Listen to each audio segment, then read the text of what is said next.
Hello, good morning. আজকে শনিবার আর সকালবেলা উঠে আমি এখানে অ্যাফ্রেশ খাচ্ছি, রেডিও হয়ে গেছি। কারণ যেতে হবে সুরক্ষাতে।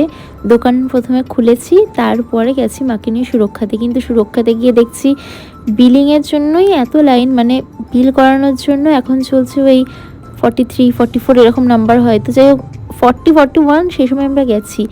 আর আমাদের দেখো 81, মানে বিল করাবো এতক্ষণ ধরে প্রায় 40 জনের পরে। তারপরে ব্লাড মানে স্যাম্পল যেটা নেবে সেটা কালেক্ট করার জন্য আবার কতক্ষণ বসে থাকতে হবে, মানে মায়ের টেস্ট করানোর ছিল, তো তার জন্য চলে এসেছি।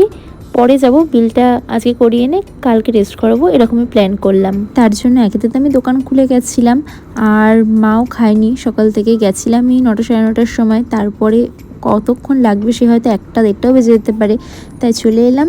প্ল্যানটা আজকের মতো ক্যান্সেল করলাম। এরপরে দোকানে এসে কাজ করছিলাম, তাছাড়া এসে আগে সমস্ত কিছু ঠিকঠাক করে নিলাম, যেহেতু আমি জাস্ট দোকানটা খুলেই চলে গেছিলাম।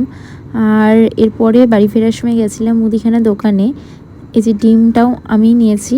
আজকে লাঞ্চ করেছিলাম সব সবজি, সোয়াবিন দিয়ে ডালিয়া, আর এখানে ওই ডালের বড়ার তরকারি, সোয়াবিন দিয়ে সব কিছু দিয়ে তরকারি, পাঁপড় ভাজা, টক দই, শসা। আজকে নিরামিষ ছিল। এরপর খেয়ে উঠে এই সময় আমি একটু টাইম পেলাম, তার জন্য ফেস প্যাক অ্যাপ্লাই করেছি, ডট অ্যান্ড কিট যেটা আমি করি।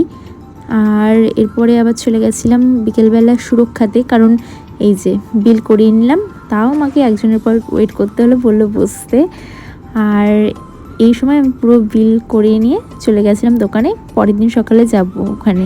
এরপর মোড়ে গেছিলাম, কটা জ্যাগরি পাউডার নেওয়ার ছিল। তারপরে দোকানে গিয়ে দেখলাম মা মুড়ি চানাচুর নিয়ে এসেছে।